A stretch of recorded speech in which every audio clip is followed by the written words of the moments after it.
Alléluia. Merci Seigneur pour ta grâce infinie.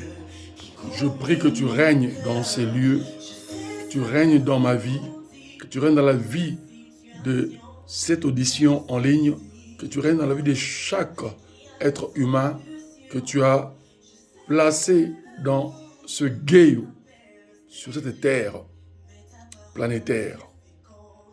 Je prie Seigneur que tu nous révèles ta sainte parole et ta sainte personne de manière nouvelle, parce que ta parole est une progression, est un développement infini jusqu'à l'extinction de l'humanité et à sa nouvelle réintégration dans ta présence. Pour la vie, la justice, la paix, l'amour et la gloire éternelle avec toi. C'est ton plan divin que tu avais anticipé par ton omniscience avant la chute adamique, avant la déchéance de l'humanité que tu as créée, façonnée dans ta perfection. Je te donne toute la gloire parce que Satan est vaincu, puisque tu es présent. Lorsque tu te présentes, les puissances des ténèbres s'éteignent et disparaissent. Et ta gloire, ta lumière, prend le relais au sein de l'humanité. Que ton nom soit béni, ô Dieu Père, pour l'éternité, au nom de Jésus-Christ, notre Seigneur et Sauveur. Amen. Alléluia. Chers auditeurs, mesdemoiselles et messieurs, frères et sœurs dans le Seigneur, je vous salue au nom merveilleux de Jésus-Christ, notre Rédempteur éternel Seigneur. Je suis bienvenu Mavinga, enseignant biblique, dit docteur évangélique, appelé à cette fonction ministérielle pour vous transmettre les pensées divines qui sont des conseils divins de rappel, mais un rappel journalier de la quête de Dieu,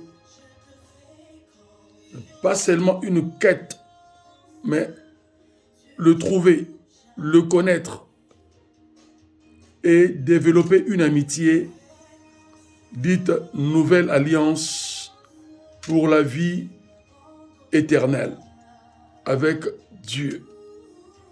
Et ce courant qui est une relation de la foi, qui est une vie sainte, synonymie de la piété, de l'exemplarité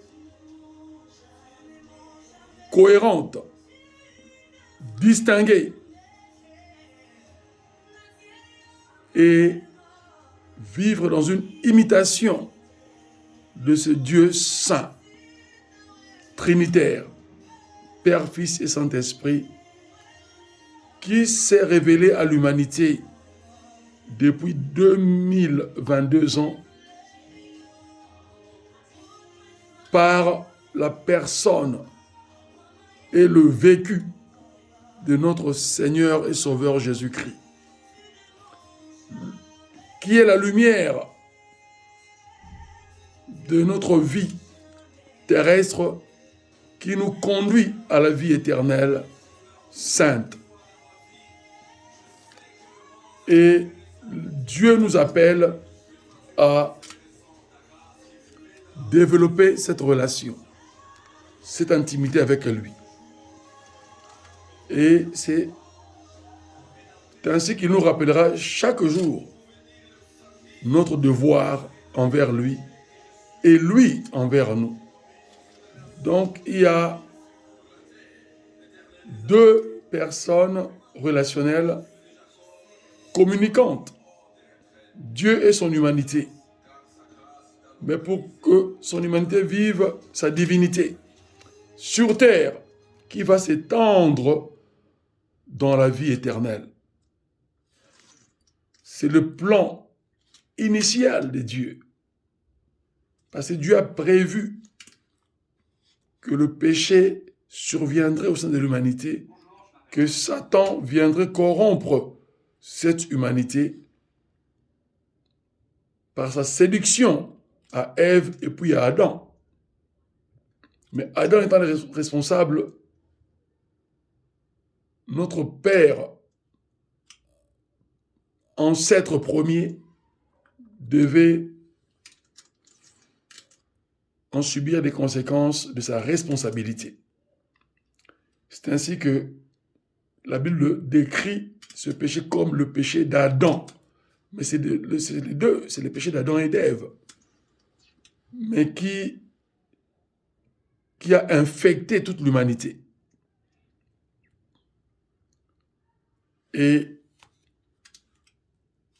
Dieu appelle ça le péché de l'homme, le péché adamique, c'est-à-dire le péché de l'humanité. C'est ainsi que le pouvoir de l'humanité, premièrement, est donné à l'homme masculin pour l'exécuter. Mais dans le plan de Dieu, dans la grâce, que cette exécution soit une collaboration. L'homme et la femme, dans un plan étatique, pour diriger cette humanité. C'est ainsi que Dieu veut notre bonheur et il est toujours prêt à nous transformer et à nous conduire dans sa sainteté. Dieu est extraordinaire, il nous aime d'un amour éternel.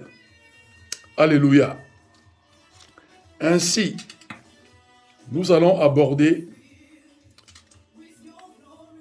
l'enseignement de cet après-midi dont le thème est l'humanité sanctifiée.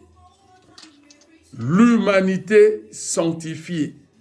Mais pourquoi cette humanité est-elle sanctifiée? Parce que Dieu l'a apprêtée avant sa création à cette sanctification. Et qu'est-ce que la sanctification? Et qu'est-ce que l'humanité sanctifiée? C'est ce que nous allons aborder dans cet enseignement. Savoir que Dieu avait préparé l'humanité à le ressembler et à adopter ses comportements de sainteté afin qu'il y ait échange entre l'humanité et Dieu et un échange également de l'humanité envers elle-même. Mais comment? C'est-à-dire que l'être humain puisse avoir une bonne relation avec Dieu et aussi avoir une bonne relation avec ses semblables humains qui sont dans une corporation d'établissement de la famille divine, dite sainte, sous une corporation d'église, c'est-à-dire de toute personne humaine que Dieu appelle, que Dieu rappelle cet appel de communiquer avec lui de manière amicale, de manière très intime,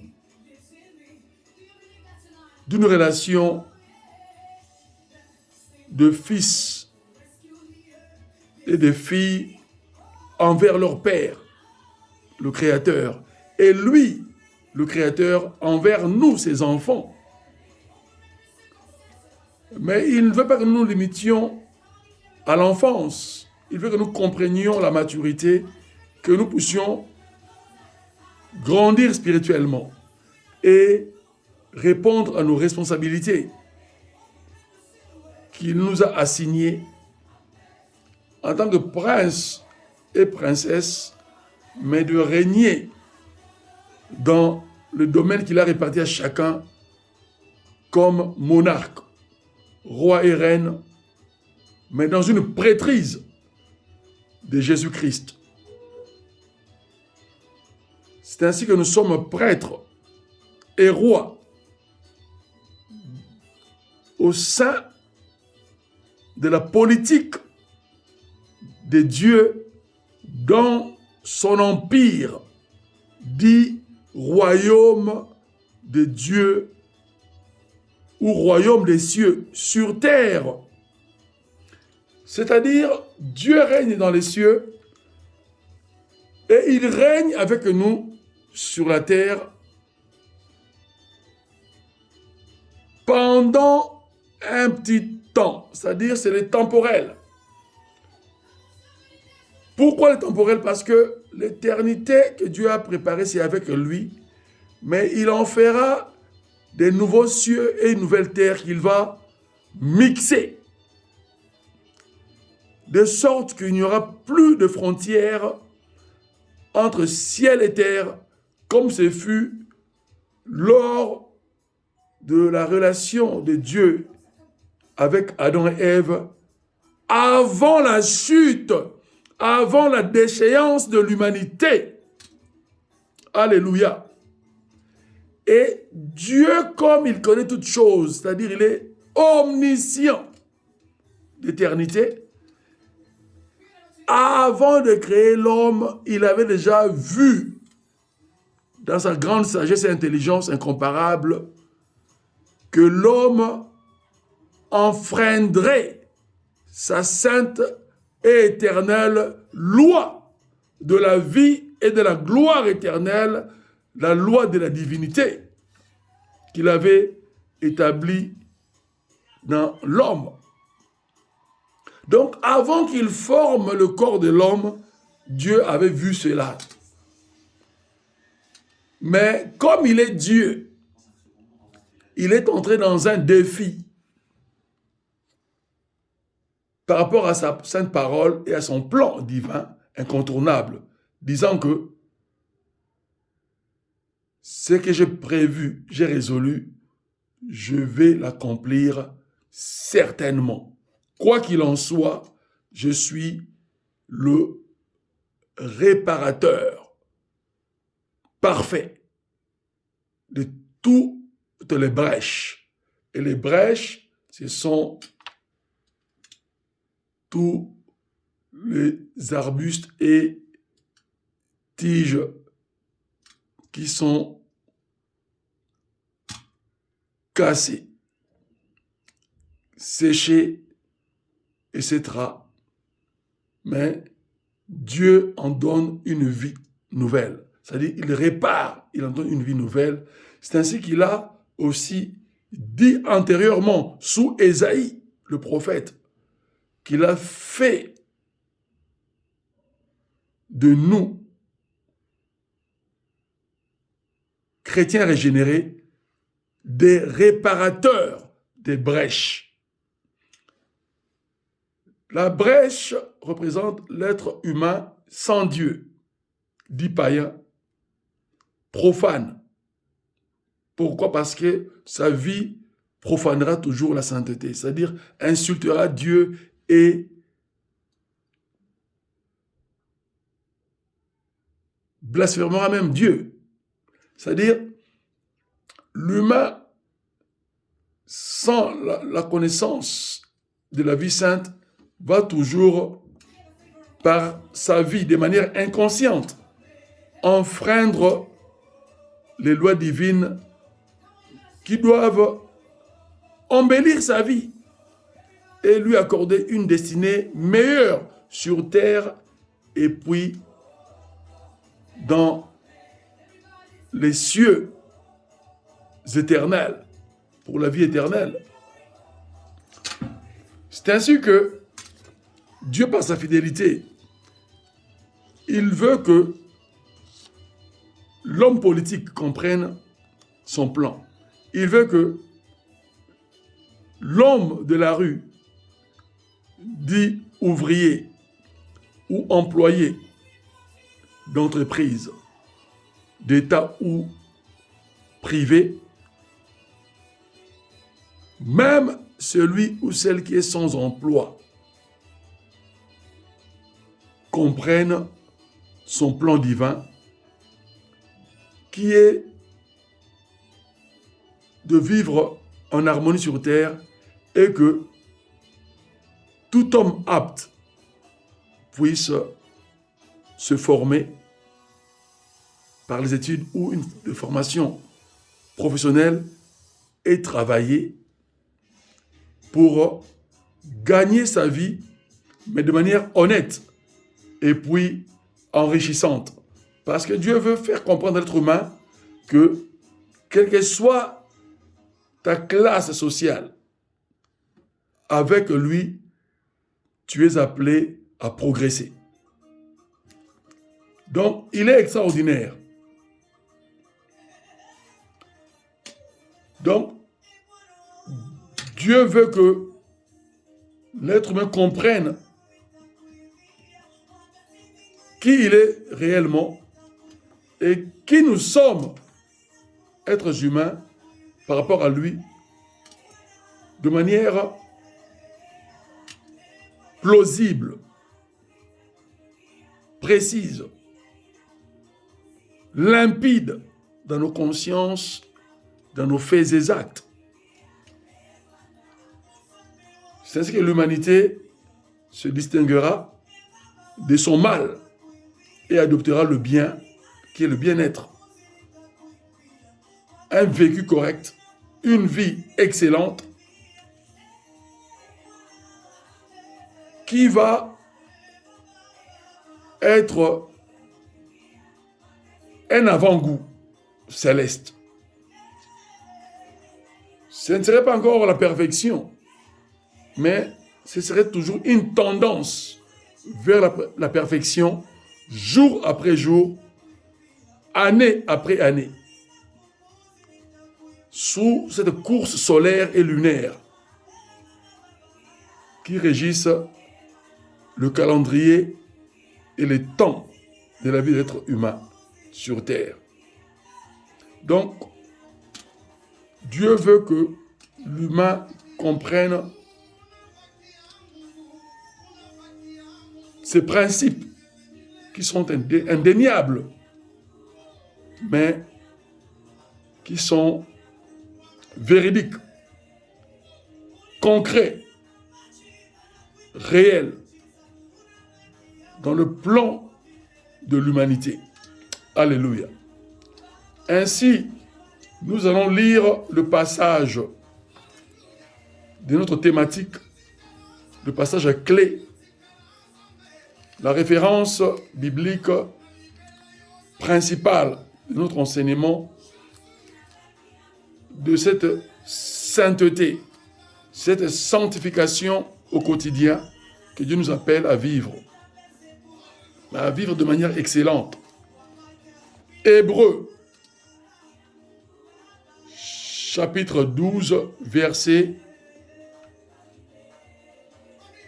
12 au verset 15e. Et notre verset clé, c'est le verset 14 de ce chapitre 12 des Hébreux. Et ce livre a été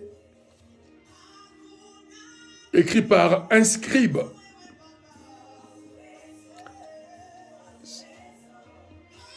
Et les théologiens analystes disent que c'était un des pharisiens, mais qui a été converti en Jésus-Christ, qui a été régénéré par le Saint-Esprit et guidé par lui pour transmettre le message, en premier lieu, d'abord aux Juifs, qu'ils sachent que La mission du Christ n'était pas vaine, c'était une prêtrise royale, divine et éternelle pour le salut d'Israël et du monde entier.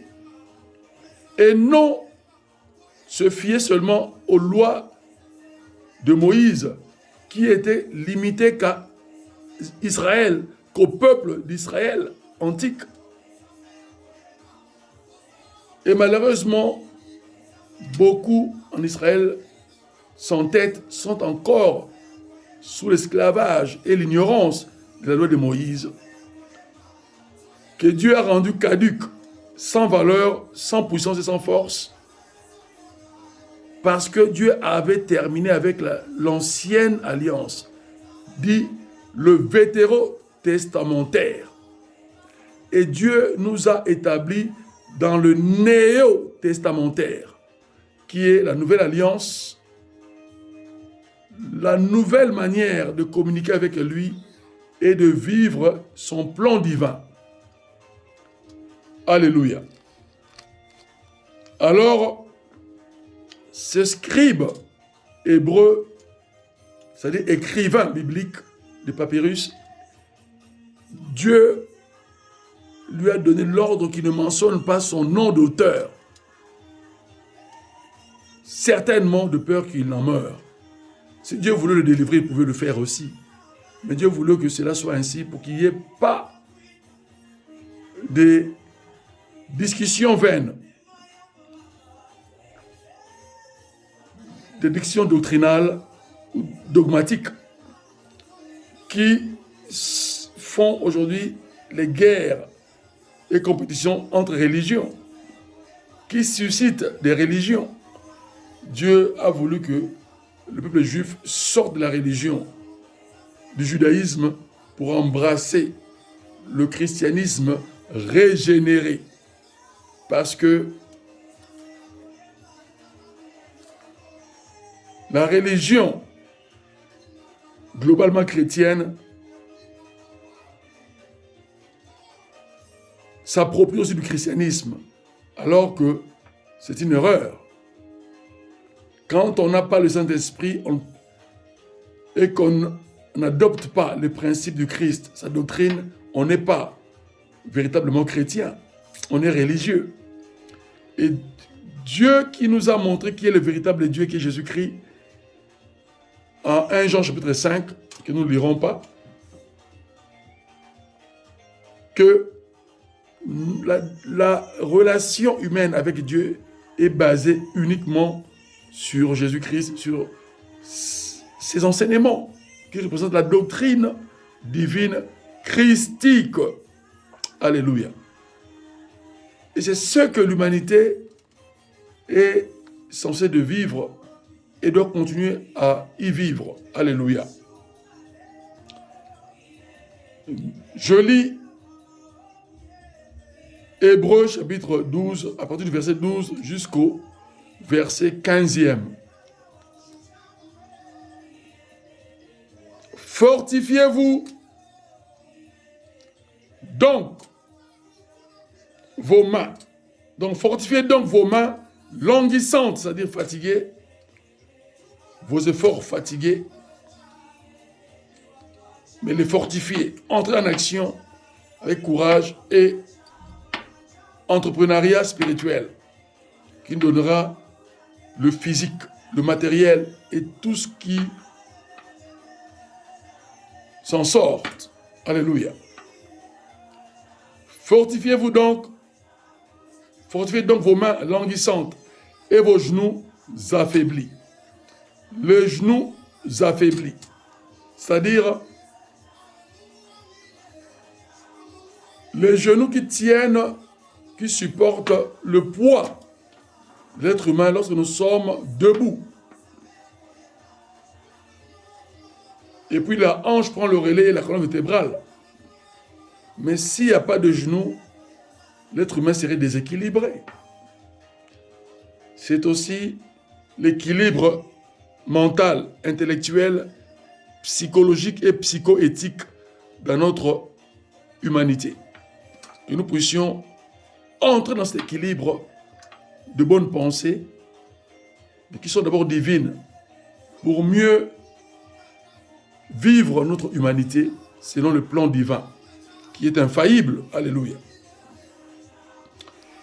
Et suivez avec vos pieds des voies droites. Suivez avec vos pieds. Ce sont nos pieds qui nous servent à marcher. Le cerveau oriente par notre volonté notre marche. Et notre marche est affermie par chaque pas que nous faisons, quelle que soit sa vitesse, mais par nos pieds. Alléluia. Et nos genoux équilibrent cette marche-là, ainsi que le reste du corps. Alléluia. Alléluia. Afin que ce qui est boiteux ne dévie pas, mais plutôt se raffermisse.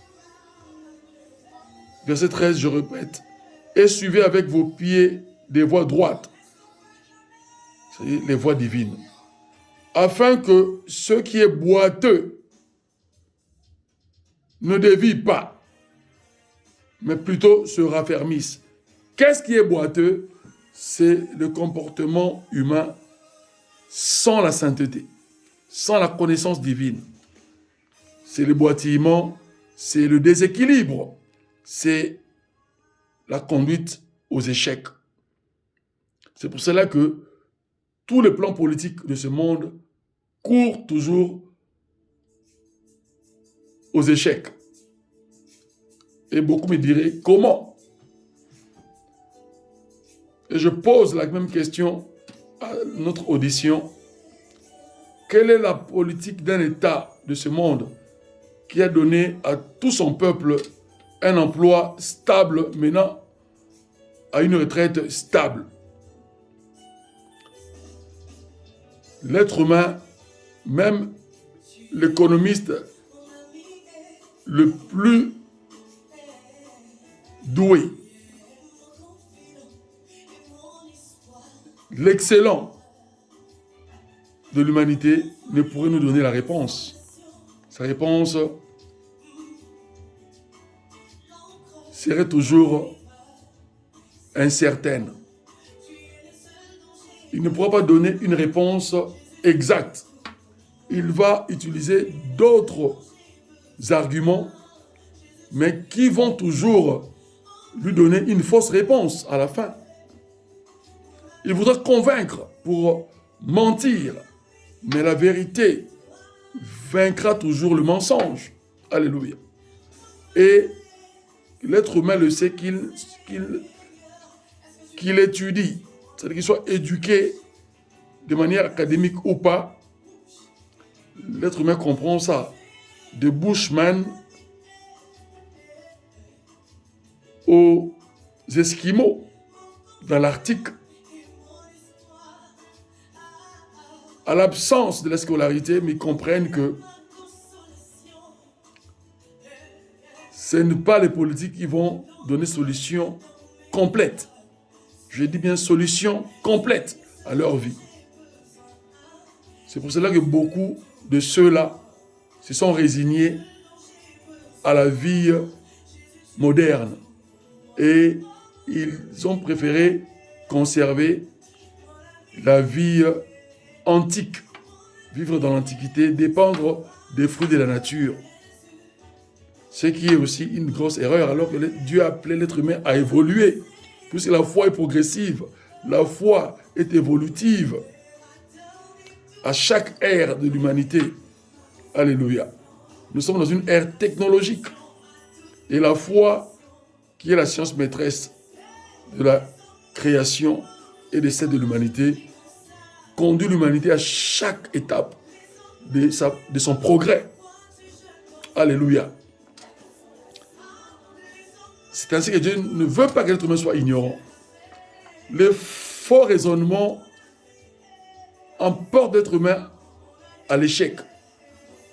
Mais Dieu nous appelle au succès, à sa gloire, qui représente tous les succès qui nous donne les richesses. Parce qu'il a créé l'être humain avec des richesses incomparables. Le sol dont il a tiré et formé le corps de l'être humain est rempli de richesses minières de tout genre. Et c'est ainsi que l'être humain doit vivre ces fruits-là de sa matérialisation de son corps.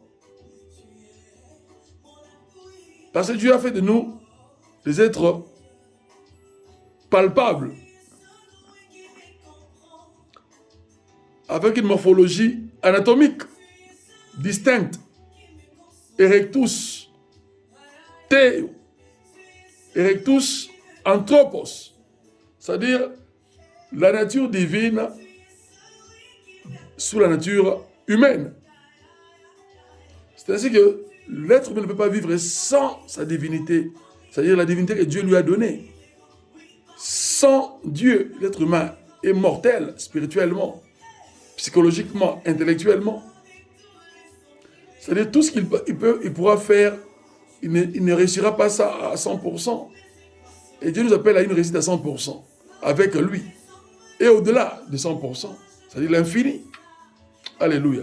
C'est ça, cette bonne nouvelle que Dieu nous rappelle au quotidien. Alléluia. Et nous continuons. Verset 14, ce qui est le verset clé de notre enseignement. Pourquoi ces efforts?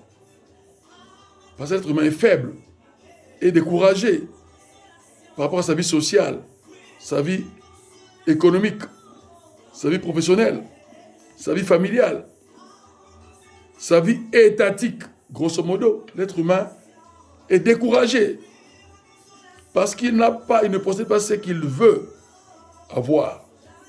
Parce que les autres êtres humains lui mettent des bâtons sur les roues, des barrières.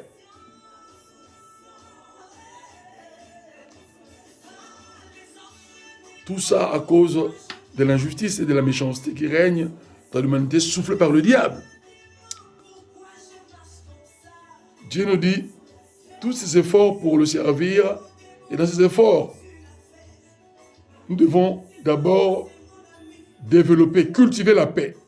Rechercher la paix, un impératif. Rechercher la paix. Avec tous, sans exception. Donc l'être humain est un être pacifique parce que Dieu est un Dieu de paix éternelle.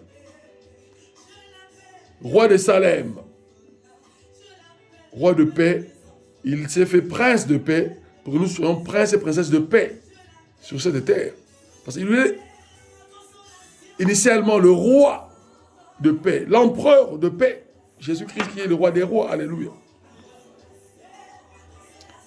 La paix, c'est l'accord, c'est la compréhension des uns des autres, c'est l'amour, le respect des uns des autres. C'est souhaiter cette paix à l'autre. C'est ainsi que nous disons bonjour, bon après-midi et bonsoir. Nous souhaitons une bénédiction de paix et de bonne continuité de la journée à chacun.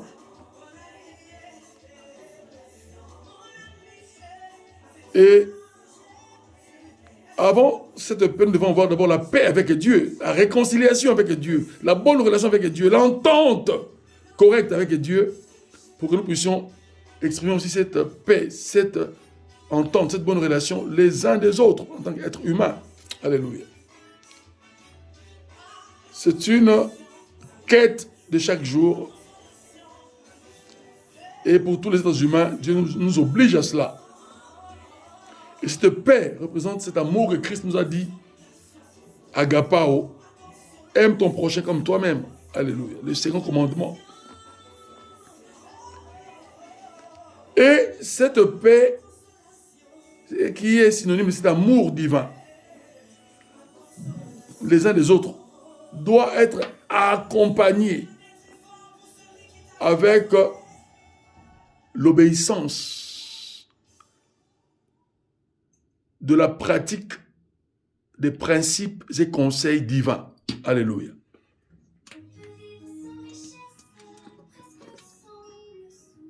Alléluia. Donc, sans cela, nous ferons fausse route en tant que chrétiens et puis en tant qu'être humain. Et l'être humain, malheureusement, reste entêté.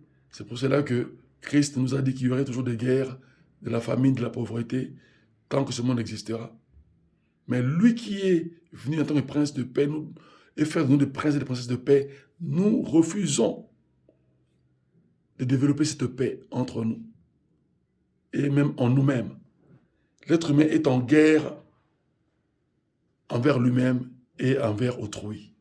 C'est ce qui fait que malgré son éducation académique et universitaire, même s'il a eu une haute distinction dans ses diplômes et qu'il conduit un parti politique, quels que soient tous ses efforts dans ses idéologies pour faire le bien, il va toujours tomber dans le mal et le mal va prédominer sur tout ce qu'il avait prévu, sur toute sa planification de bienséance au départ. Le mal va le vaincre et va l'orienter à l'erreur, à l'échec. C'est ainsi que Dieu veut que nous comprenions cela. Alléluia. Ainsi,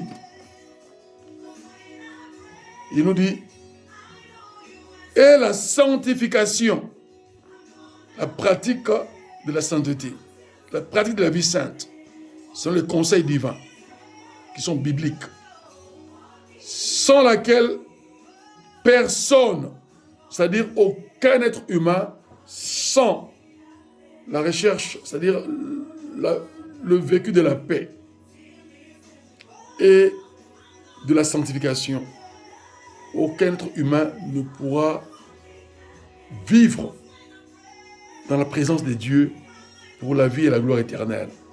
Donc ce serait la déchéance de l'humanité et son extinction finale qui est l'enfer après son dernier jugement par Dieu, par Jésus-Christ lui-même, qui est le juste juge de l'humanité. Alléluia. Alors il nous dit, pour garder cette sanctification et la vivre avec cette quête de paix, le vécu de paix au quotidien, vivre la paix du Christ et son amour et la paix les uns des autres et pratiquer les conseils divins, la parole de Dieu qui est la piété. Nous devons être avertis, nous devons veiller.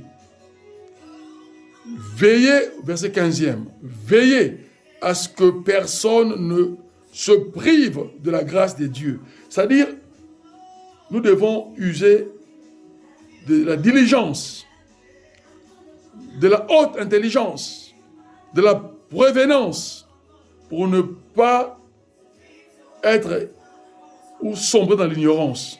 Mais nous devons être acteurs de cette grâce. Participer à la grâce de Dieu, les uns des autres. C'est ainsi que la chrétienté est une vie familiale, une corporation.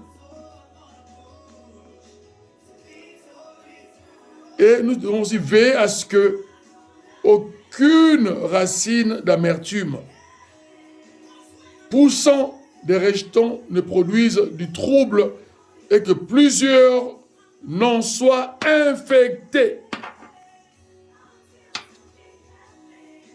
Qu'est-ce que cela veut dire?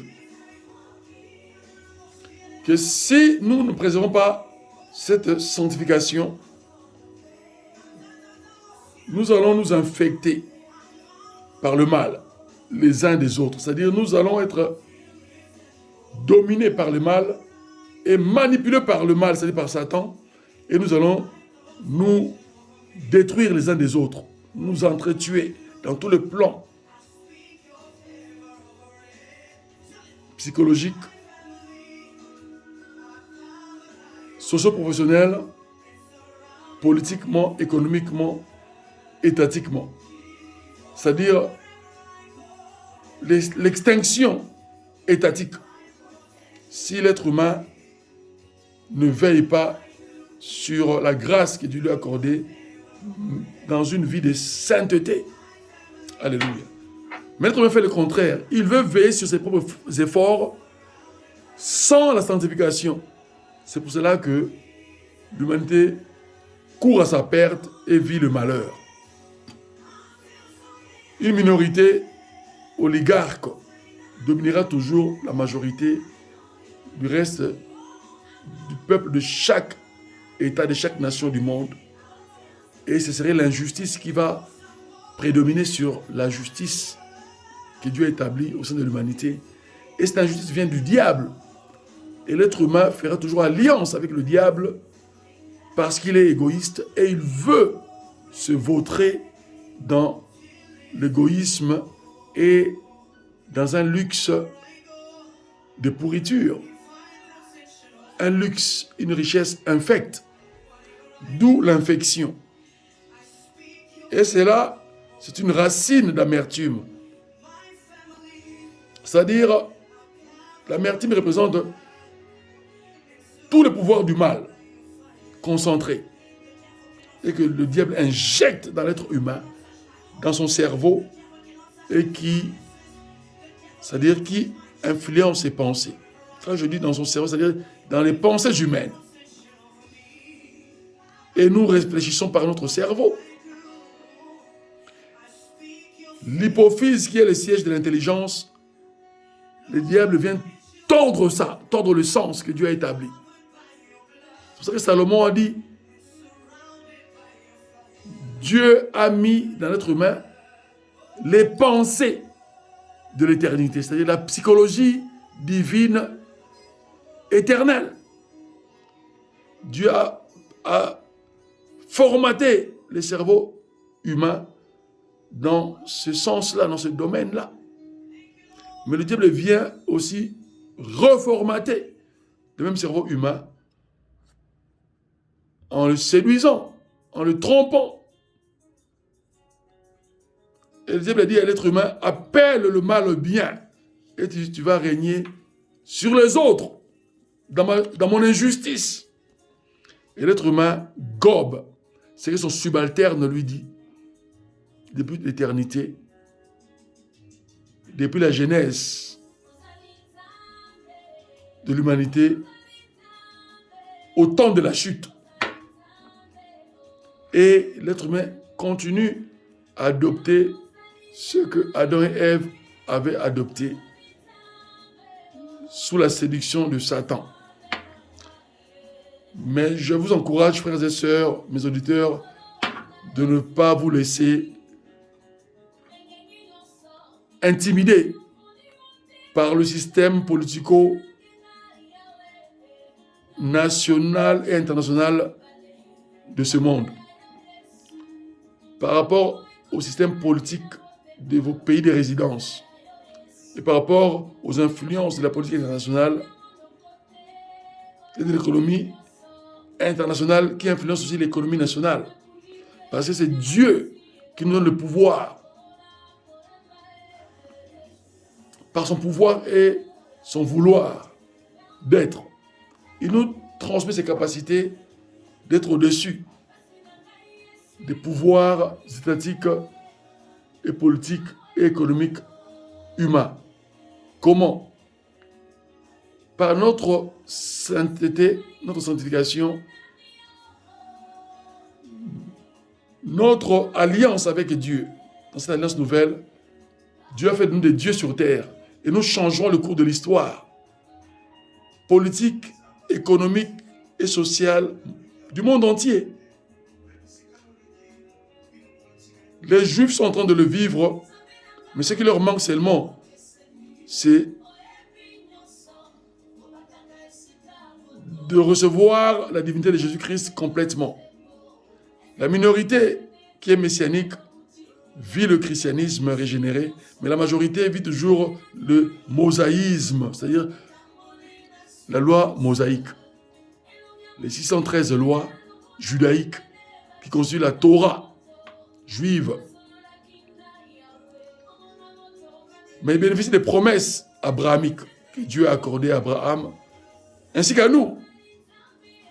Parce ils ont développé une société juive correcte,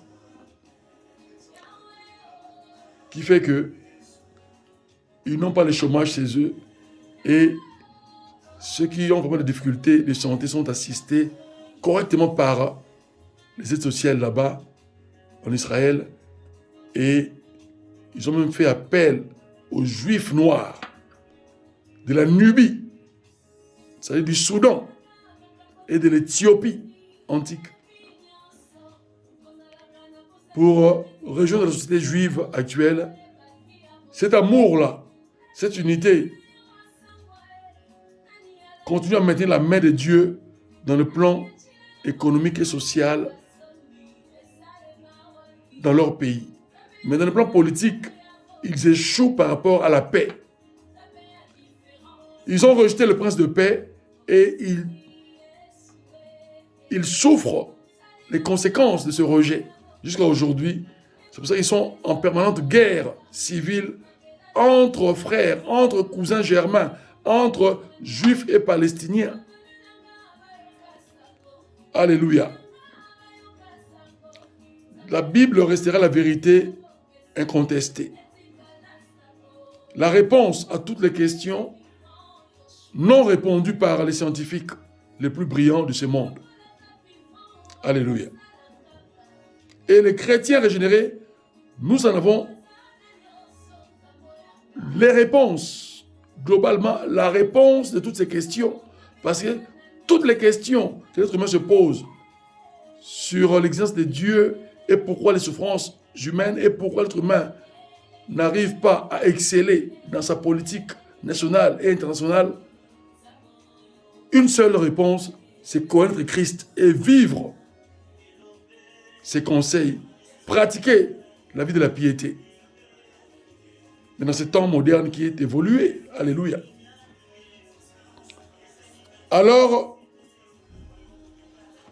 le Seigneur veut nous faire comprendre, dans ce verset 15e, il nous dit, « Veillez à ce que personne ne se prive de la grâce de Dieu, à ce qu'aucune racine d'amertume poussant des rejetons ne produise du trouble. » Les troubles, c'est-à-dire les mésententes entre êtres humains et entre États, d'où les guerres civiles, etc. Les guerres de rébellion, les guerres et la course du pouvoir. Et que plusieurs n'en soient infectés. Cette infection que je viens d'évoquer tout à l'heure, c'est le manque de foi et de sa pratique conduit l'humanité à une infection spirituelle, c'est-à-dire un programme régi par Satan pour l'extinction de l'humanité, pour sa destruction finale et totale. Alléluia. Ainsi, Dieu nous appelle à adopter une vie sainte, correcte, parce que il veut que nous soyons des personnes distinguées. Mais c'est toute l'humanité. Aujourd'hui, les ministres du Christ dans différentes églises du corps du Christ, ces différents membres du corps du Christ, prêchent et enseignent cette appropriation qu'aux chrétiens régénérés. Disant que vous êtes mis à part seulement.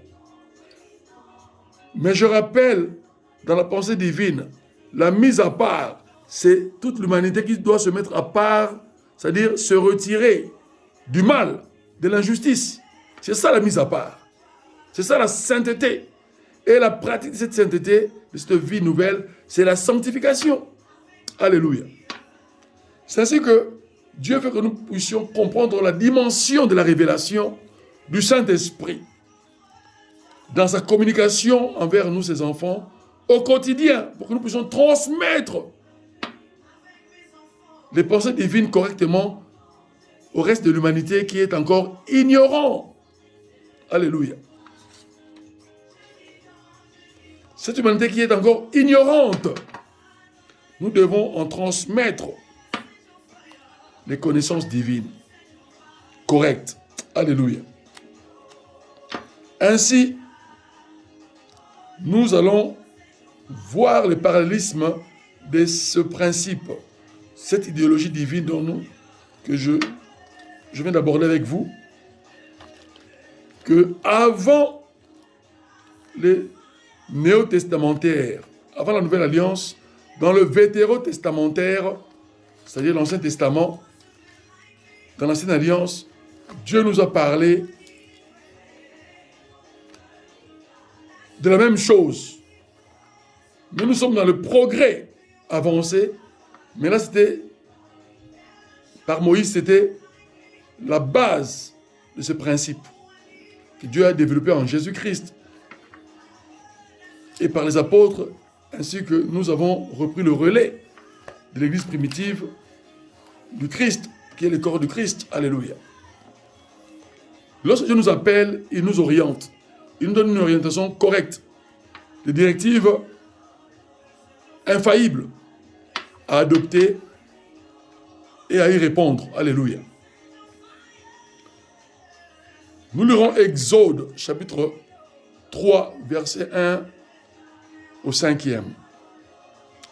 Moïse faisait paître le troupeau de Jéthro, son beau-père, sacrificateur, c'est-à-dire prêtre de Madian, et il mena le troupeau derrière le désert et vint à la montagne de Dieu à Horeb. L'ange de l'Éternel lui apparut dans une flamme de feu au milieu d'un buisson. Dieu, avant qu'il nous parle, il envoie toujours une délégation angélique. Aujourd'hui, c'est le Saint-Esprit qui prend le relais de tout cela. Alléluia. Mais le Saint-Esprit coordonne les anges qui nous apportent des bénédictions et qui nous assistent dans nos faiblesses, qui nous fortifient dans le combat spirituel et qui prennent le relais lorsque nous chassons les démons. Et les anges les enchaînent dans les lieux arides, c'est-à-dire des lieux spirituels de prison démoniaque. Alléluia.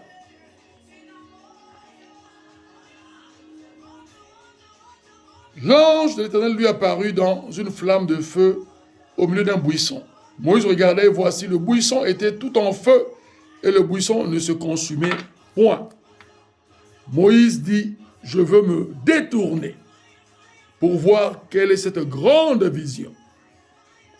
Et pourquoi le buisson ne se consume point.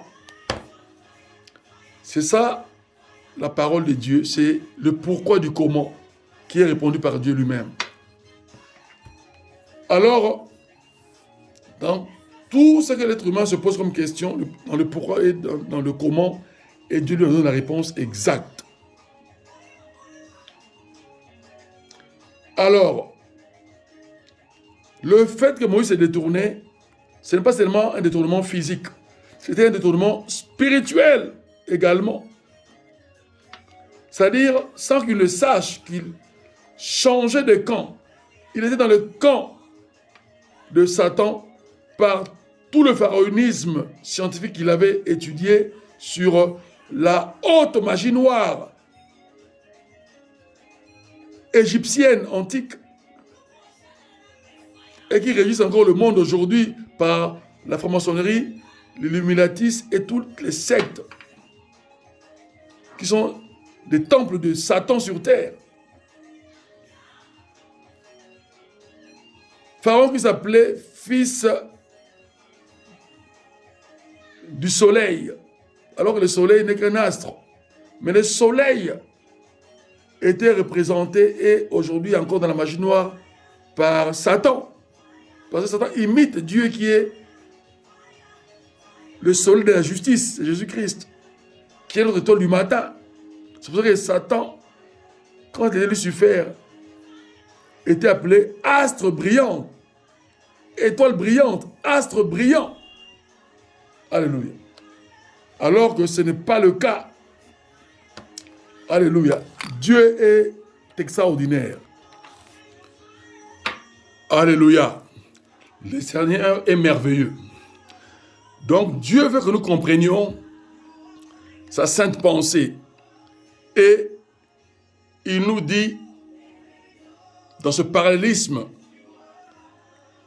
idéologique divine, de son plan divin initial, qu'il a commencé par sa législation à Moïse, et faire de Moïse le libérateur du peuple d'Israël qui était esclave, et que Dieu lui-même avait suscité cet esclavagisme à cause de la désobéissance qu'Israël avait commis contre Dieu. Quand on enfreint les lois divines, on en paye les conséquences divines par rapport à ces lois enfreintes. Alléluia. C'est ça la justice éternelle de Dieu. Alors,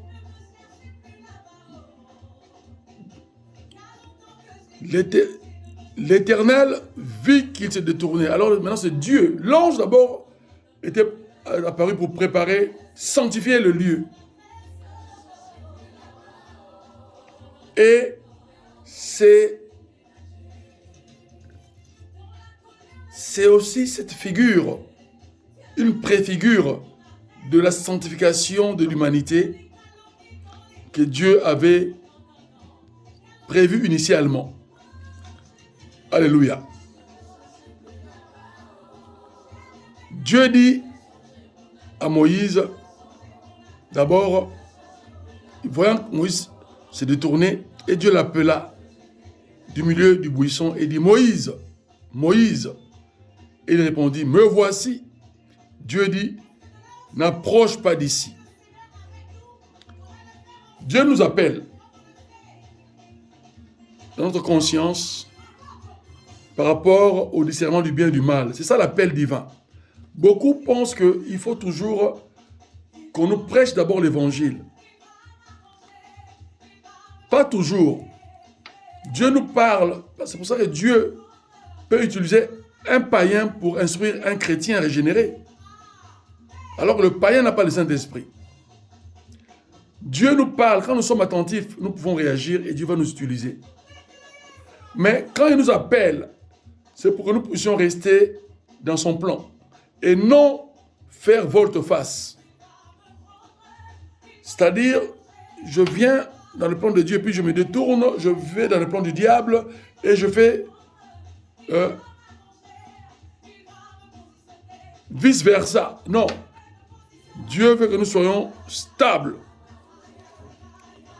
Soit avec lui, soit jamais avec lui, mais il nous prévient, si nous ne sommes pas avec lui, c'est l'extinction de l'humanité.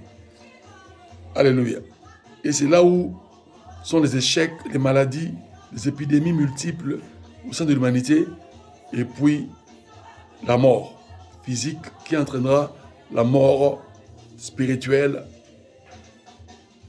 D'où l'extinction de l'être humain, c'est-à-dire l'être humain ne pourra plus vivre dans son corps physique que Dieu va perfectionner dans sa présence, qui serait un corps spirituel, mais spécial.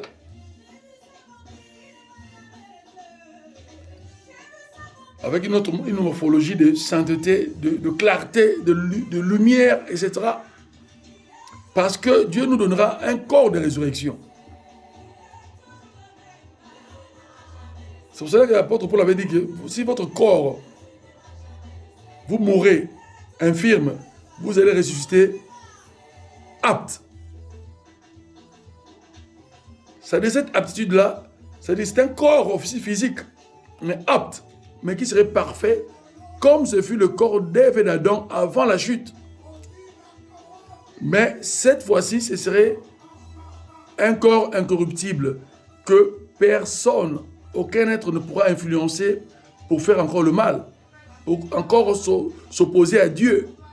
Cela resterait une relation avec Dieu permanente et éternelle.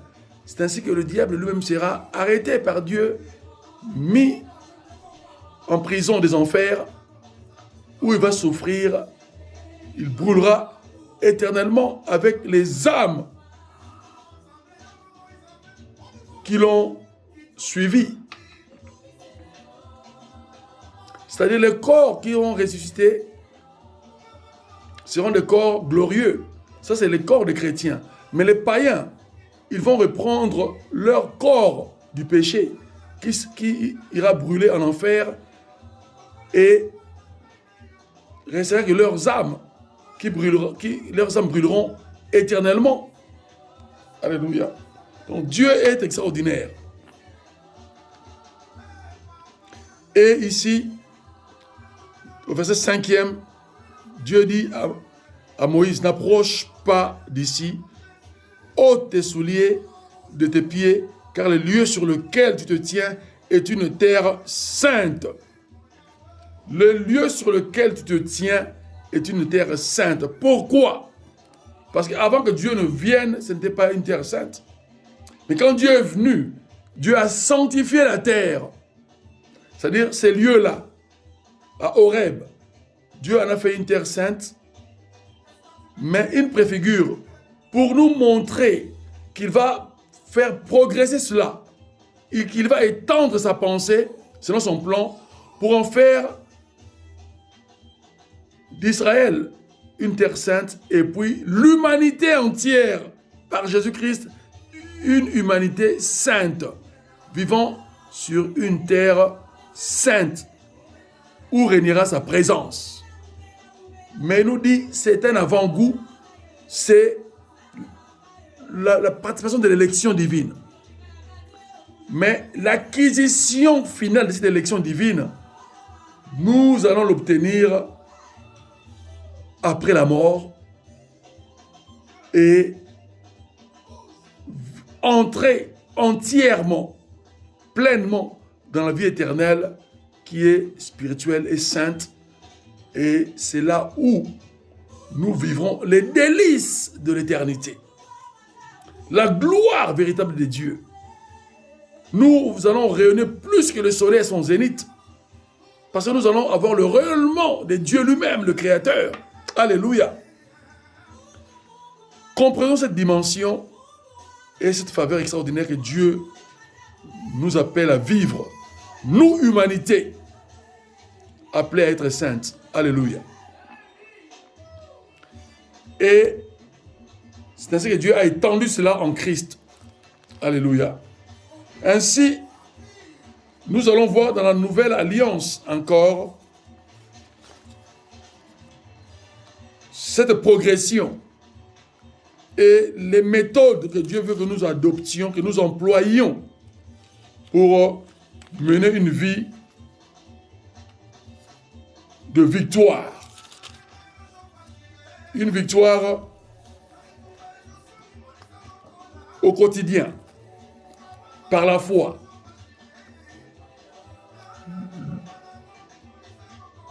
Le monde te dira toujours que rien ne va sur ta compréhension humaine et sur ta vue. Mais Dieu te dira toujours, toi tu dois proclamer que tout va bien, tout va même très bien. Parce que Dieu a déjà prévu ce que tu lui as demandé et il va obligatoirement te l'accorder parce que tu es son fils bien-aimé, sa fille bien-aimée et que tu observes le plan de la bénédiction par la vie de la sanctification. Donc, rien ne peut être refusé par rapport à tes désirs. C'est ce que Dieu dit autre part dans les psaumes. Dieu réalisera les désirs de ton cœur. Amen. Et nous allons lire les références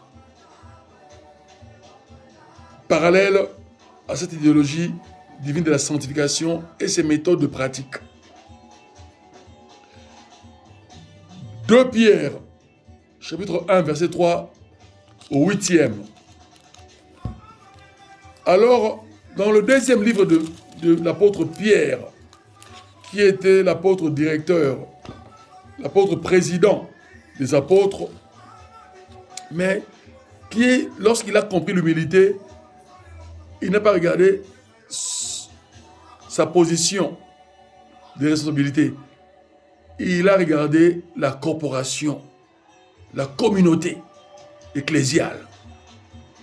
et ministériel. Ainsi que il a lui-même encouragé et témoigné le ministère de l'apôtre Paul que les autres contestaient au début de l'appel de l'apôtre Paul par notre Seigneur Jésus-Christ. Et c'est lui qui a approuvé cela et le conseil qui est les synodes de Jérusalem avaient adopté. Intégrer l'apôtre Paul en tant que 13e apôtre dans l'apostolat. Alléluia. Que Dieu soit loué.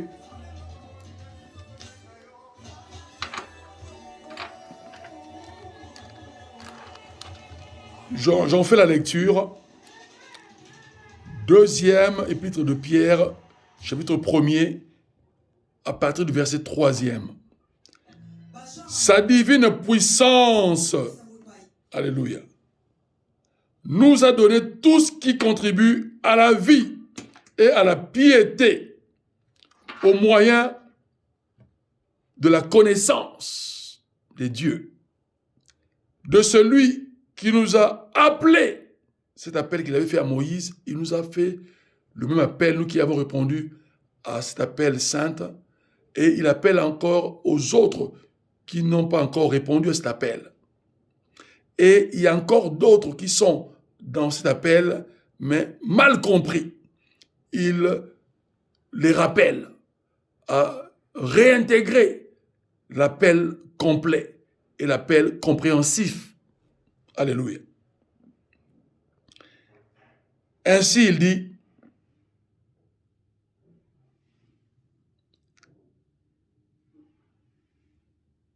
il nous appelle sur lui qui nous a donné tout ce qui contribue à la vie et à la piété.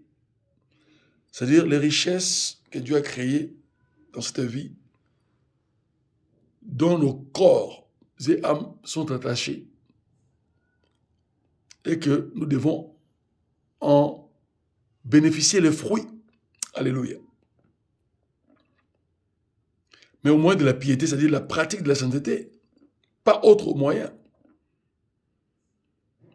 Beaucoup trichent par l'occultisme, mais ça c'est le moyen diabolique. Mais Dieu nous appelle au moyen divin, par la foi. La pratique de la foi et de la sainteté. Qui est sa connaissance, de sa personne et de sa science, de ses conseils, amen, qui est sa sainte parole. Alors il nous a fait un saint appel pour sa propre gloire et par rapport à sa vertu, c'est-à-dire sa science. Celle-ci nous assure, c'est-à-dire toutes les promesses de Dieu, de sa part, les plus grandes et plus précieuses promesses. C'est-à-dire dans cette pratique, Dieu nous assure, par cette pratique de la foi et de la sanctification au quotidien, une foi correcte, une sanctification correcte, Dieu nous assure, c'est-à-dire il va réaliser assurément, sans faille, toutes ses promesses. Alléluia. C'est cela que ça veut dire. Celle-ci nous assure de sa part, de la part de Dieu, les plus grandes et plus précieuses promesses. Pourquoi précieuses? Parce qu'elle est enrichissante et merveilleuse. Afin que par elle, par ses promesses, nous devenions participants, c'est-à-dire acteurs et actrices de la nature divine. Pas de notre propre nature ou intellect, pas de nos propres dons et capacités humains, mais par les capacités du Saint-Esprit, par les capacités divines. C'est ça la nature divine. La divinité dans l'humanité. Alléluia. Alors, cette divinité se vit comment? La méthode, c'est en fouillant la corruption. Fouiller la corruption, c'est refuser la corruption. Éviter à tout prix la corruption. La corruption, c'est le péché et le mensonge dans toutes ses formes. En fouillant la corruption qui existe dans le monde. Ah, mais qui influence cette corruption? C'est le diable, qui est le prince des ténèbres de ce monde, le diable. Mais nous sommes le prince et princesses célestes, mais occupant les rangs des rois et reines.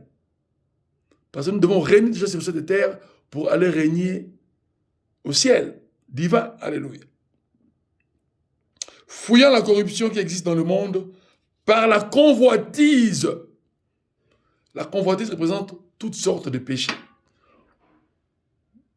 et des désirs,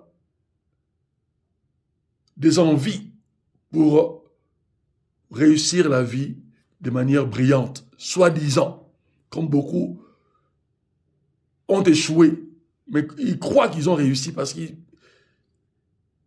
possèdent des postes de chefs d'État et de ministres. Mais s'ils ne pratiquent pas correctement, de manière juste, leur pouvoir, parce que c'est Dieu qui leur a accédé à ce pouvoir, s'ils ne pratiquent pas cela très bien, ils font la volonté du diable, ils en paieront les conséquences les plus sévères. Alléluia. Et c'est ce qui se passe dans ce monde. Et tout cela échoue. Parce que beaucoup meurent sans Dieu. C'est ça l'échec final. Mais leur échec présent, c'est quoi? Leurs politiques n'aboutissent pas aux désirs et rêves de leur peuple. Alléluia. Une démocratie qui est infectée par l'injustice, alors que la démocratie est un principe divin. C'est le respect et l'honneur à l'autre. C'est ainsi que quand on est chef d'État, on doit prendre soin de chaque citoyen de son peuple. C'est soucier de sa vie, de ses conditions de vie, doivent être meilleures. L'être humain doit sentir la joie de vivre dans son pays et ne veut pas envier un autre pays pour l'immigration. Alléluia. Ce serait plutôt des voyages touristiques, mais financés par leurs États, comme anciennement dans le régime de Kadhafi, les Libyens en bénéficiaient. Aujourd'hui, c'est Dubaï et les Émirats arabes qui en bénéficient de leur richesse. Et beaucoup ont échoué dans ce plan-là. Il y a aussi Israël qui en bénéficie. Alléluia. Alors, verset 5, il dit, à cause de cela même, faites tous vos efforts. Nous devons fournir des efforts pour vivre une vie correcte, sainte. Pour joindre à votre foi, c'est-à-dire nous avons la foi en Dieu, nous croyons qu'il existe, mais nous devons ajouter la connaissance, la science de cette foi, la connaissance de Dieu, c'est de la vertu de Dieu. À cette vertu, nous devons développer la connaissance. À cette connaissance, nous devons développer, après acquisition de celle-ci, la maîtrise de soi. Là, nous devenons des maîtres spirituels dans la divinité, des prêtres assurés et des grands prêtres. Et à la maîtrise de soi, la patience. C'est là où la grande prêtrise se développe. Et à la patience, atteindre le 100% de la piété. Que Dieu nous en donnera la valeur et l'estimation après la mort. Alléluia. À la piété, ce n'est pas fini. Ajouter aussi, c'est-à-dire développer l'amitié fraternelle, qui est l'amour fraternel. C'est le second commandement. Il doit être vécu dans la nouvelle alliance, dans la vie de chaque chrétien du monde, de chaque être humain. Là, voilà pourquoi, car si ces choses saintes sont en vous, et ils sont avec abondance, ça doit être avec abondance, donc beaucoup, d'où la pratique intensément chaque jour.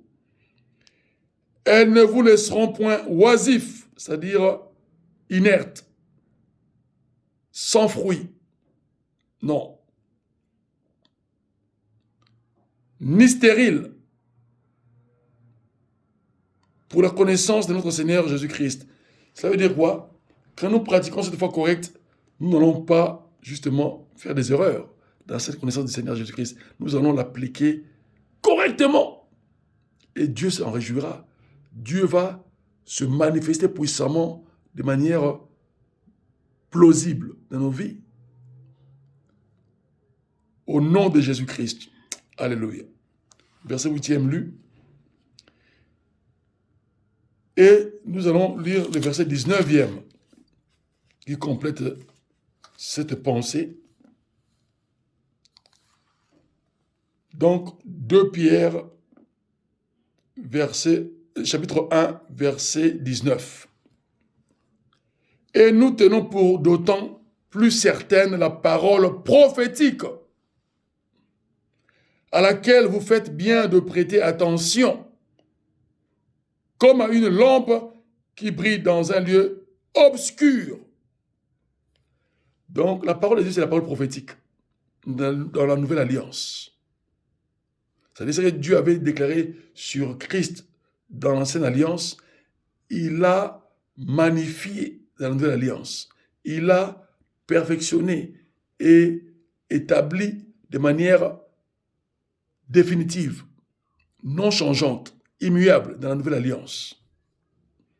Que Christ est Dieu, que Christ est le Seigneur et le Sauveur de l'humanité, que ses conseils doivent être adoptés dans le comportement de chaque être humain. C'est ça la sainteté. Amen. Alléluia.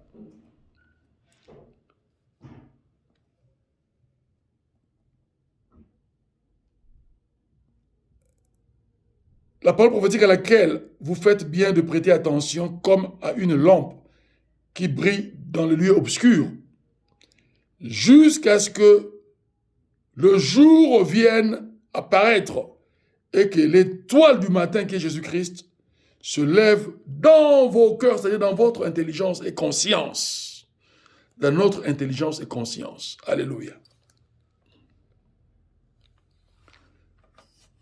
C'est ce que Dieu nous appelle à vivre cette conscience correcte de la foi.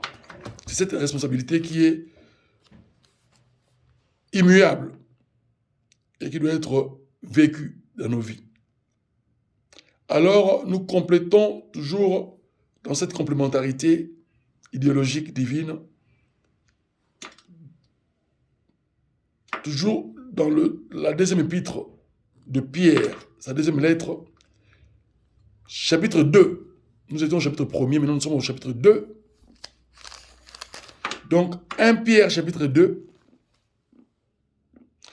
verset 10 au verset 14e. Il nous dit, l'apôtre Pierre,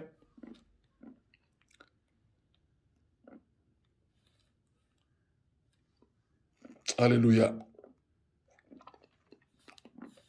il nous dit,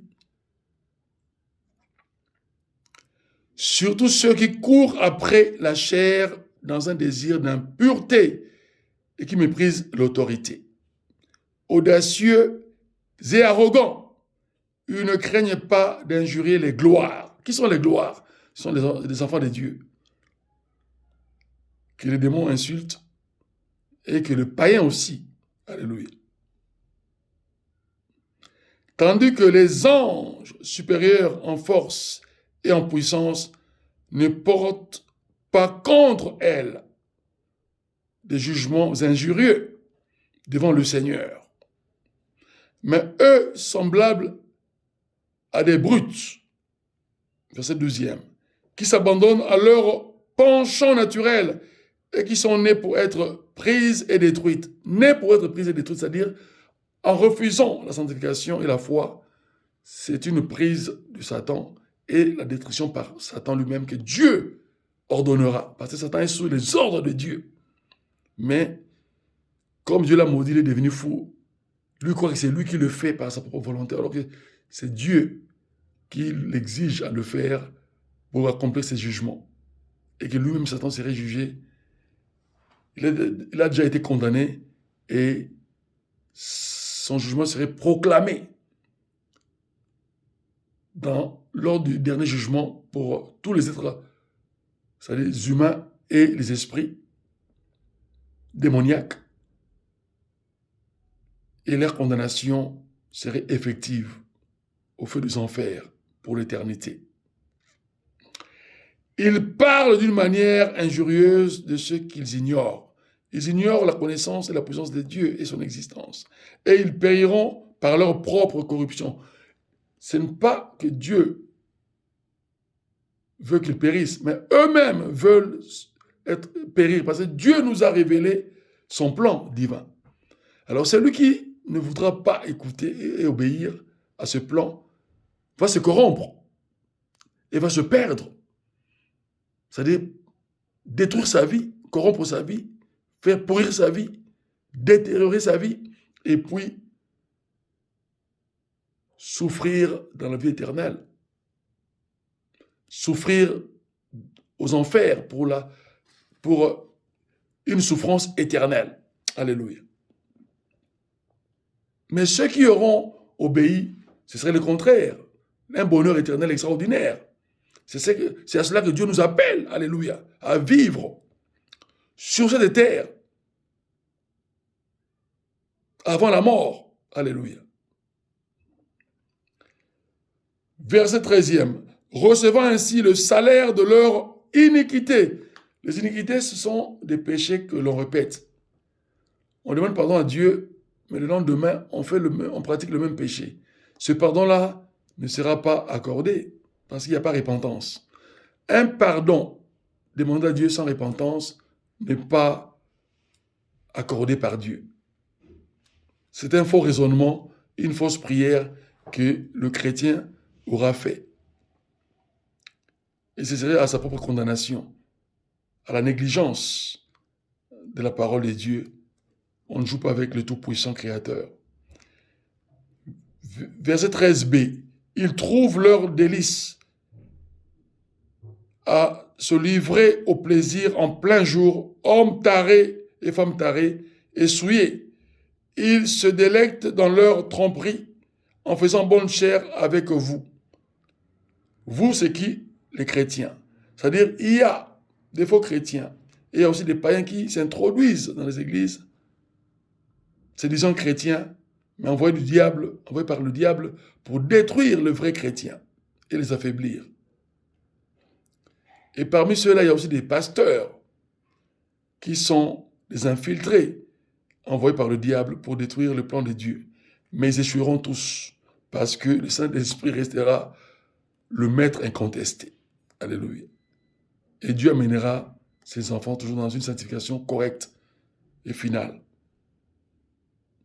Et Dieu en fera toujours le tri entre le bon disciple et les mauvais. Et il conservera les bons disciples qui l'adoreront en esprit et en vérité. Verset 14e. Ils ont les yeux pleins d'adultère et insatiables de péché. C'est-à-dire, ils ne peuvent pas supporter de ne pas pécher. Ils aiment pécher. Et nous voyons les catastrophes qu'il y a dans les réseaux sociaux pour tout ce qui s'appelle serviteurs de Dieu et ministres de Jésus-Christ. Congolais, Africains et d'autres nationalités également.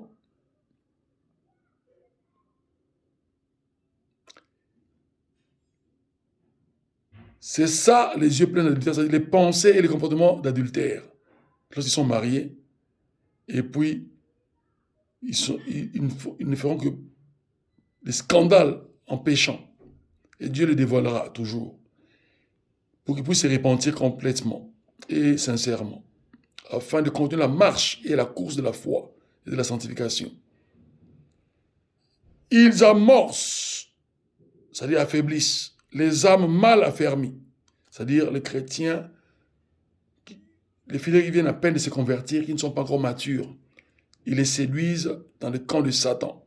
Ils les incitent et les influencent à pécher. Et ils les prêchent des fausses prophéties. Une parole de Dieu tordue. Ils mélangent l'Ancien Testament et le Nouveau Testament et ils mélangent les bénédictions qui étaient propre à Israël avec celle qui nous est accordée par Jésus-Christ, alors c'est ça le danger. Il y a des bénédictions dans l'Ancien Testament qui font partie de la Nouvelle Alliance, mais il y en a qui n'en font pas partie, qui ne restent que pour Israël, c'est-à-dire c'était que pour Israël en ce temps-là. C'était en ce temps d'Antiquité et Dieu a permis que nous puissions en être instruits. C'est-à-dire c'est une instruction historique et non une pratique de la foi. C'est là où il y a vraiment distorsion de la parole de Dieu, incompatibilité de la foi, que prêchent beaucoup les serviteurs de Dieu, parce qu'ils ont aussi été mal enseignés et qu'ils ne veulent pas écouter les Saint-Esprit. Parce que quand on écoute les Saint-Esprit, même si on était mal enseigné, les Saint-Esprit va te perfectionner. Il va corriger les erreurs. Alléluia. C'est pour ça que l'apôtre Jacques a dit, celui qui manque de sagesse, il la demande à Dieu. La sagesse, c'est quoi? C'est la connaissance exacte de la parole de Dieu. C'est ça la sagesse. Le Saint-Esprit, c'est l'esprit de sagesse et d'intelligence supérieure et éternelle. Alléluia. Et si on suit le Saint-Esprit, on ne peut pas faillir tout le temps. Après faille, il y aura correction. Et on va évoluer. Parce que la foi est évolutive et elle est progressive. Alléluia.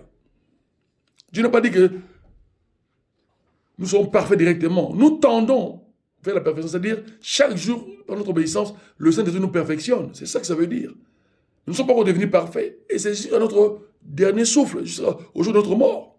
Et Dieu va évaluer maintenant cette perfection. Il va nous faire entrer dans la perfection au ciel divin, lors de la résurrection des morts. Et ce sont les premiers. Ceux qui feront partie de la première résurrection, ce sont les enfants de Dieu, les saints. Alléluia. Parce que ce serait une résurrection sans jugement. Mais les païens vont rester dans leur corps de péché. Et ce péché-là, Dieu les condamnera. Et il n'y aura plus de pardon. Mais pour nous, c'est pour cela que Dieu appelle l'humanité à ne pas vivre cette grande misère en enfer, mais d'entrer au ciel avec lui et de vivre une nouvelle terre qui serait mixée avec le nouveau ciel. C'est-à-dire ce qu'il a préparé, parce que Dieu il est innovateur. Alléluia. Ils ont, verset 14, C, couplet C, ils ont le cœur exercé à la cupidité, c'est-à-dire leur pensée, leur sentiment d'âme. C'est la cupidité, c'est-à-dire la soif de s'enrichir, la soif d'argent. C'est ainsi que beaucoup vont traiter alliance avec le diable et tirer beaucoup d'âmes perdues, soi-disant, les trompant qu'ils sont enfants de Dieu et sauvés, alors que ces âmes-là seront des âmes qu'ils vont donner au diable pour les exterminer. C'est ainsi qu'il y a des chrétiens qui ne trouvent jamais de solution à leurs problèmes dans la vie. Depuis qu'ils sont chrétiens pendant 10, 15, 20 ans, voire 30, 40, 50 ans. Si on n'opte pas une foi excellente, ce sera toujours l'échec. Alléluia. Ce sont des enfants de malédiction. Alléluia.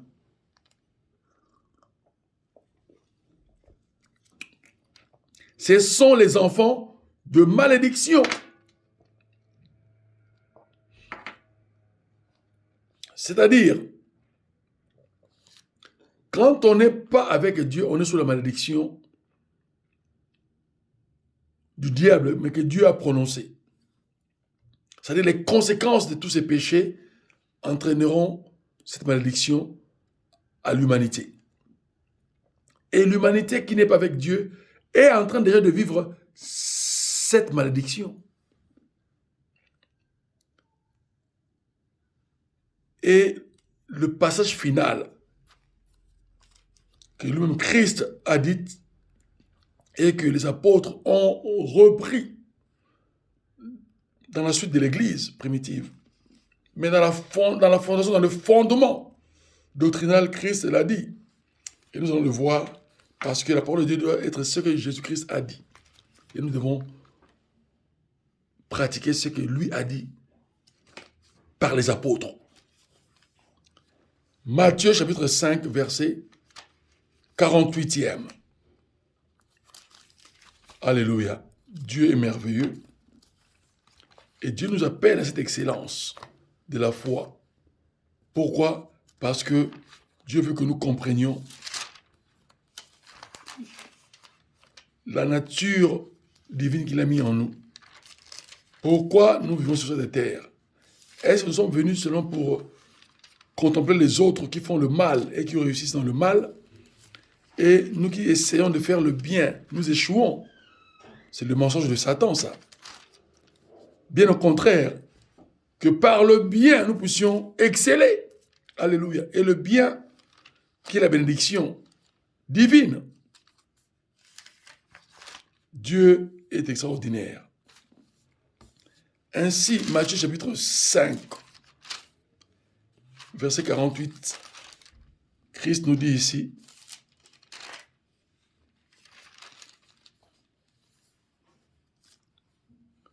Alléluia, soyez parfaits, comme votre Père Céleste est parfait. C'est-à-dire, chaque jour, continuons à nous perfectionner, à nous améliorer. C'est ça la perfection. Le courant de la perfection divine, c'est s'améliorer. Progresser avec Dieu, étape par étape. Et il nous rendra parfaits à la fin de notre vie, après la mort. Lors de la première résurrection, il va nous évaluer, chacun dans sa qualité de foi vécue sur terre et de sanctification vécue sur terre, qu'il nous oblige dans cette sanctification à vivre dans la paix, dans une bonne relation les uns des autres, accomplissant les seconds commandements du Christ. Aime ton prochain comme toi-même, après avoir aimé Dieu dans toute sa gloire et sainteté divine et éternelle. Alléluia. Frères et sœurs, que Dieu vous fortifie. Je vous encourage à vivre les pensées divines, l'éducation divine. Parce que la vie de la foi est une éducation divine. Mais cette éducation est une vie de bonne relation avec Dieu. Alléluia. C'est comme les enfants au sein d'une famille, auprès de leurs parents. Les parents qui donnent une très bonne éducation à leurs enfants voudront vivre dans leur relation entre père et enfant, entre père et fils, entre père et fille, et réciproquement, le retour de cette éducation. Et les parents bien éduqués éduquent les enfants bien éduqués, qui à leur tour aussi en feront de même pour leurs enfants. Et tout cela vient des principes de la foi et de la sanctification. Alléluia. Que Dieu se glorifie dans vos vies. Faites des efforts.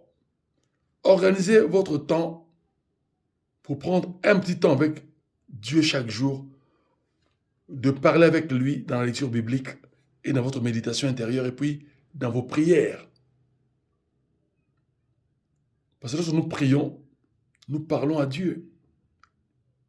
Nous lisons la Bible, Dieu nous parle. Et Dieu nous conduit, nous démontre cela qu'il est avec nous par des signes, par des circonstances, mais il y a des signes probants que Dieu nous montre qu'il est en train d'accomplir sa parole dans notre vie, sur ce que nous lui demandons par rapport à nos besoins.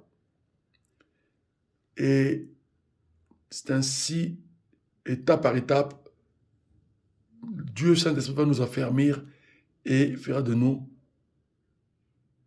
des personnes matures dans la chrétienté, des personnes stables, des personnes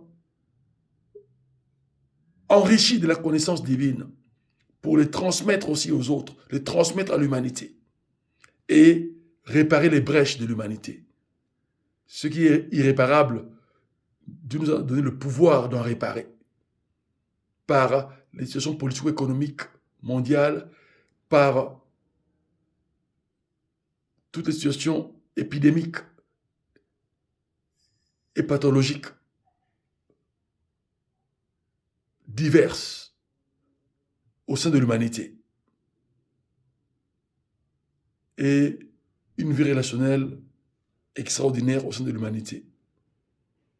Le respect mutuel, la considération mutuelle qui va établir la divinité parmi l'humanité, au sein de l'humanité, et Dieu régnera parmi les hommes et les femmes, et Dieu va nous conduire dans sa perfection. Que Dieu nous bénisse. Ainsi je prie, Seigneur, bénis ton humanité, conduis-la dans ta sainteté, dans ta vérité. Ceux et celles qui doutent, Seigneur, convainc-les, c'est toi le tout-puissant Créateur. Et afin qu'eux aussi accèdent à l'humanité divine. Et que toi, tu règnes au sein de cette humanité, que tu la guides jusqu'à sa fin. Au second retour final de notre Seigneur et Sauveur Jésus-Christ.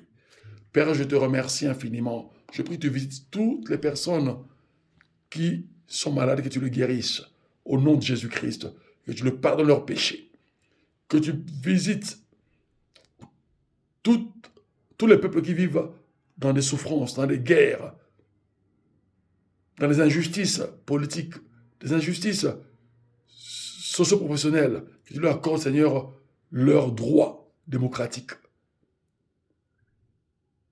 leurs droits sociaux, leurs droits professionnels, au nom de Jésus-Christ, et que tu pardonnes leurs péchés, que tu leur accordes tes faveurs et ta grâce.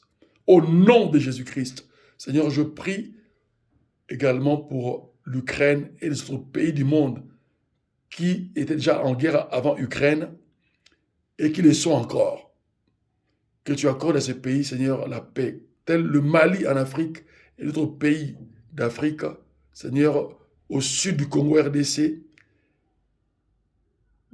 une partie du Liban, la Syrie et